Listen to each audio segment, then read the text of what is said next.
Hey everyone, this is Athletes and Antiquities. In today's video, we're going to be talking about the new introduction of silver borders to English set cards and how that might disrupt how we view the different eras of this TCG as we go forward.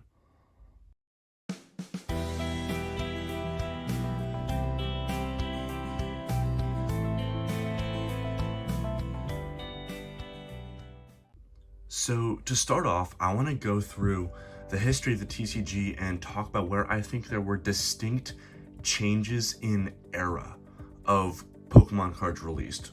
And that usually boils down to moments where a new set, a new generation comes out and things just feel different. They radically change something, or the hobby moves forward in some sort of noticeable way.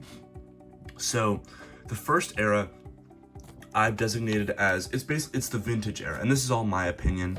You can disagree with me in the comments. I'd love to hear where you think these kind of cutoffs are. Right now I have 4 distinct eras that I'm going to talk about, and I'm going to talk about the possibility of ushering in a new 5th one with Scarlet and Violet. But the first one I have is first edition base all the way to the end of WotC.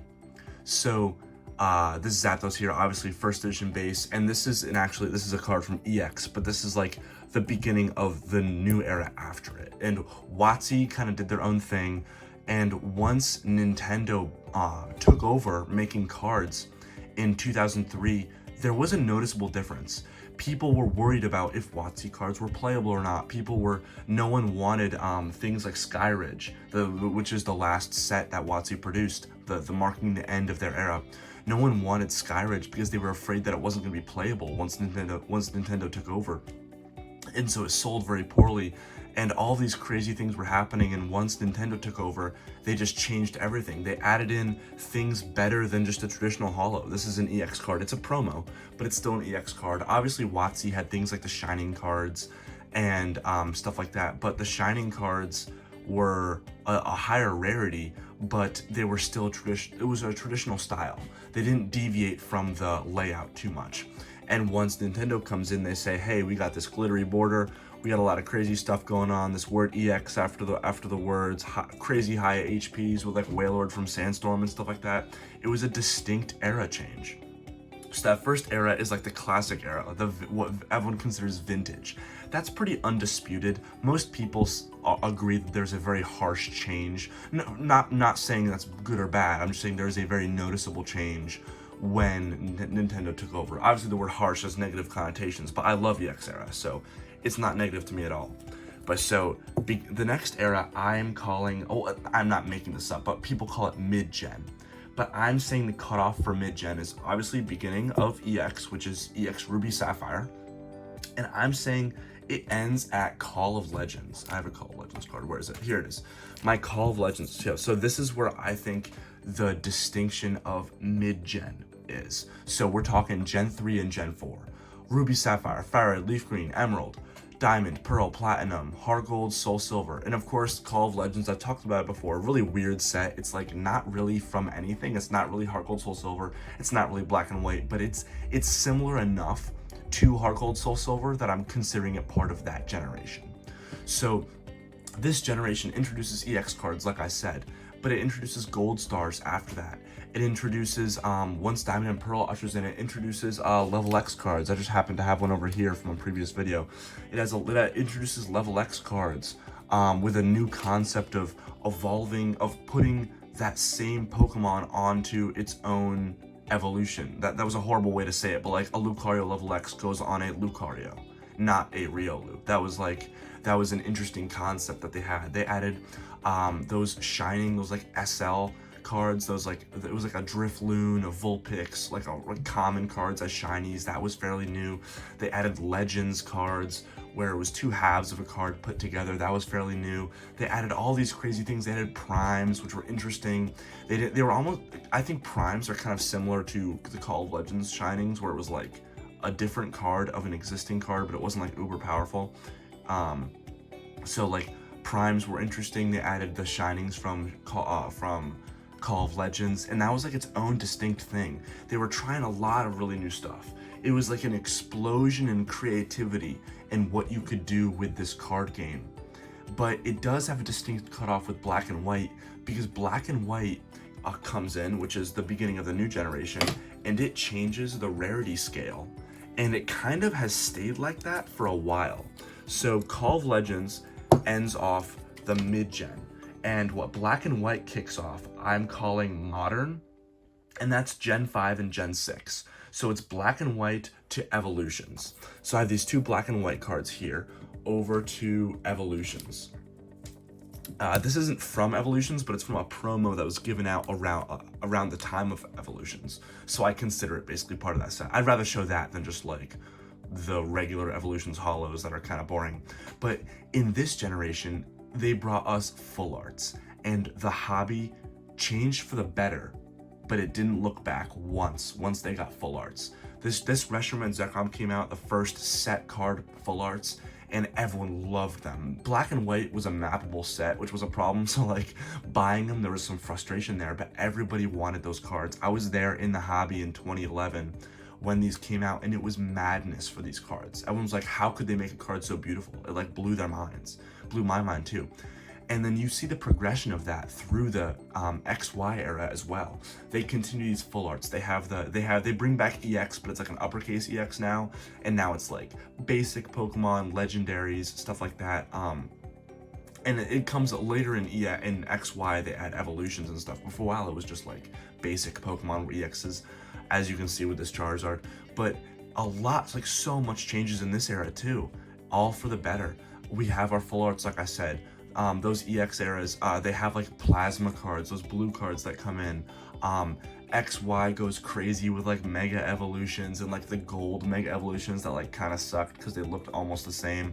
All of this stuff was happening. It was a great time, but it was so different from Gen 3 and Gen 4, which was again so different from Gen 1 and Gen 2 that there's 3 distinct eras there.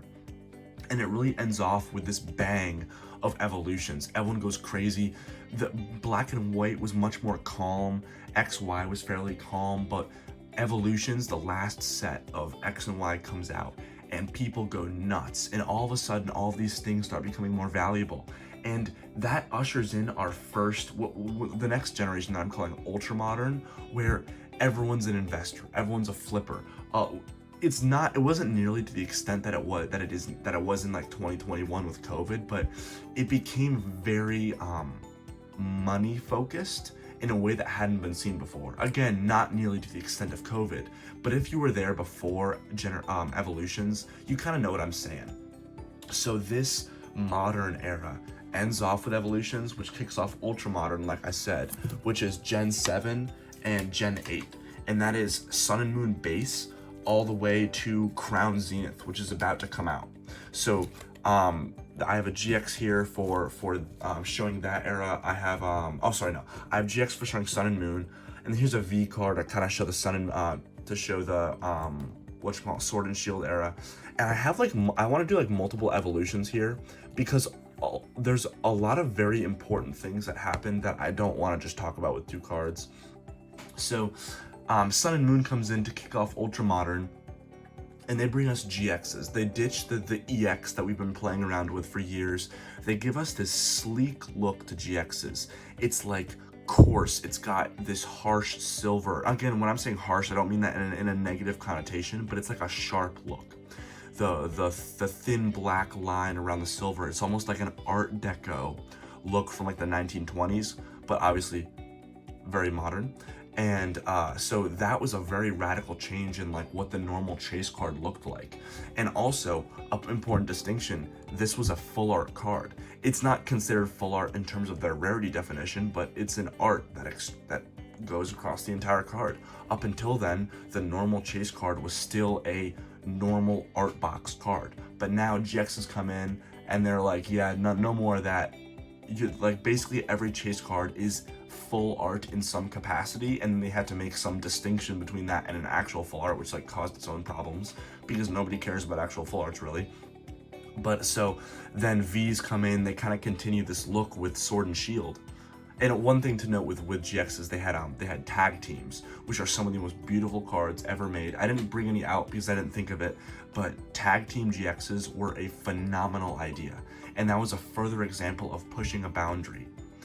it's hard for me to put the Sun and Moon era in the same generation as X and Y, because things like those tag teams were so radically different. Even though, like, you could say they did a similar thing with Legends and Heart Gold Soul Silver, the tag team aspect was such a good idea that was so well received. It set itself apart from X and Y. So then after that comes out, with Sword and Shield we get V's, and V's continue the look of the GXs with these like black borders, you know, very kind of sleek look with the angled V there in the top left corner and after the character name. It's a very good look. I don't dislike them. I wish the holo was better. Holos on V's, like, you can see it, it's kind of like meh, but V's come out to continue that sleek look, which is kind of why I consider these part of the same generation. But they also experiment more with things like V Maxes. That's like the evolution gimmick of this generation. You know, there were mega evolutions in X and Y. Then they brought in like Z moves that everyone was kind of like, yeah, you know, like whatever. Now they have like V Max and like V Star and all this stuff. They're going crazy with all these designs. This card would not have been printed in X and Y. It's such a distinct like difference, whether you like it or not. And another thing that sets it apart is these character rares or art rares, whatever you want to call it. You know, they kind of changed the name, but basically it's like a common card with just a beautiful art, a beautiful full art. The only thing I can even come close to putting this in is like Radiant Collection from like Legendary Treasures, but even still, this is such a good step forward in terms of you don't have to have an alternate art, a $300 card, to have a beautiful art. You can have it in a $1 character rare, which is a great thing moving forward. And obviously, I just mentioned it, is alternate arts come out, and that makes the hobby go crazy. That this new rarity of 1 per every 3 boxes or whatever it is, it furthers this like kind of like rarity and glamour creep that we have, where like they're adding in more and more rarity tiers, which make the lower rarity tiers fall into obscurity. But it's still such a wild difference from previous generations. And now, 12 minutes into the video, I'm finally getting to what's next, and that's Scarlet and Violet. It's old news now. It took me a while to come around to this video, but Scarlet and Violet will now get rid of the yellow border for commons. So, like, see, like the yellow border that we've had since base set will no longer be a thing with commons, uncommons, rares. With ultra rares, they've kind of stopped giving us yellow borders because they realized it looks kind of tacky, but like with character rares, they do it, and everyone's like, stop that. So now we're gonna copy Japan, where everything has a silver border. And I think it's good, but it offers a very distinct difference between what can now be a new generation. So from what I've made here, it seems that every 2 generations, something very radical happens that moves the hobby forward. You may like it, you may dislike it, but it does move the hobby's direction, I should say. So now with Scarlet and Violet, they're going back to EX, which isn't exactly anything new. Obviously, we've had EX in 3 generations now, I think. Yeah, we've had it in Generation 3, Generation 5, and Generation 6 now. And now we're bringing it back in Generation 9. Obviously now it's lowercase instead of the uppercase from Black and White and all that, but like blah, blah, blah, they're still EXs. So, and they're going back to that half art look. So from those few snapshots we've gotten, you might think that, oh, we're retracing in some capacity, but I think it's a correction that's much needed. I am not a fan of flat Vs, or I guess flat GXs if you want to call them that, being full arts, because it makes the full art rarity lose its purpose. I'm looking forward to going back to having the EX be a half art, even though some people might say it's a downgrade. Now it gives importance to a full art rarity, a full art rarity, and allows that to be its own thing. I'll put on screen a V and a V full art, and you can tell a difference because there's like a solid color background with the full arts and stuff, but they look so similar. They're basically kind of blended together in a lot of collectors' minds. But now with this new generation, we've got silver borders, back to full arts mattering. I'm assuming they do full arts because we haven't seen one yet, or at least I haven't seen it yet, but I'd imagine they would. It'd be silly not to. And I'm assuming they're going to do some element of an alternate art as well. So I think it's a market correction, or not a market correction, it's a hobby correction and a style correction that offers a new generation, but is a very smart step forward. Additionally, they got rid of the rarity, the rare rarity tier essentially. So now we go from common to uncommon to hollow. But now there's multiple hollows in a pack, which is very akin to the Japanese style of card, and that's very important. And I'm actually gonna cut the video real quick because I wanna show you something that exemplifies this very well. Okay, I'm back. I wanted to get 2 cards to show this off and why this is such a good thing. People are saying, oh, if everything's shiny, nothing will be special. Like, hollows will become in every pack, so no one will care about hollows. But think about it from the beauty of a card. So in Japan, for a while now, this entire rarity tier is almost all, if not always all, hollow. So any rare card in Japan is a hollow, but we still get these non-hollow rares. So the hit from a pack is this Drampa. Beautiful art by Komiya, one of my favorite arts. Just look at it for a little bit with the watercolors, the rainbow in the background. It's a great card, but in Japan, they get that same card as a hollow. And it just makes the card look so much better. And this is why I'm so happy that they're doing this, because if I open a $4 pack and I get a bunch of like crap commons, or not crap in terms of art, because I love the art, but crap in terms of like what you're getting out of it in terms of like presentation value, now you know you're gonna get a beautiful hollow on a beautiful card. And that just, they go hand in hand. This beautiful art can stand on its own, but when you let it pop, when you let that rainbow pattern in the background really pop with a rainbow kind of hollow foil, it just makes it look so much better. That's why I think this is a good step forward. I'm excited for this new era, so I'm gonna recap one more time. In my mind, in my opinion, the first distinct era is Vintage. Gen 1 and Gen 2 base to Skyridge. The next one is Mid-Gen. Gen 3 and Gen 4, which is EX Ruby and Sapphire to Call of Legends. The next one is Modern, which is Gen 5 and 6, which is Black and White base to Evolutions. Then we have Ultra Modern, which is Gen 7 and Gen 8, Sun and Moon base to Present, which is Crown Zenith once it gets once it gets released. And then now we have the new generation. Will that change the names of the old ones? Possibly, probably it will. And also, as we go further, will those generations condense?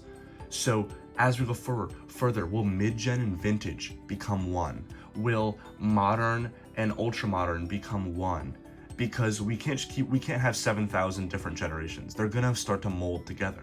So people might start to see E series and early EX in the same era, because they both have that E series like mag strip thing that you can swipe on the e-reader.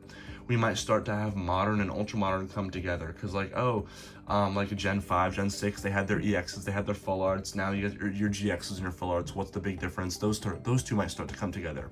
And eventually, I think what's going to happen is years down the line, whether it's 10 years, whether it's 15, whatever it is, everything before Scarlet and Violet will kind of become one, because there will be such a distinct difference of yellow borders to no yellow borders. And I think that's going to matter a lot more than people realize, not in terms of like whether we enjoy the cards or not, but in terms of offering a bookmark, a new chapter placeholder going forward, because it'll be hard to lump Crown Zenith and Scarlet and Violet together when the commons and uncommons look so radically different. So what do you guys think about that? Do you think there's any truth there? Do you disagree with me? Whether you do or not, I'd love to hear your opinions on it. How do you feel about these new changes that are coming? I personally like them, but if you don't, I'd love to hear your opinions on it. And yeah, let me know. Thanks.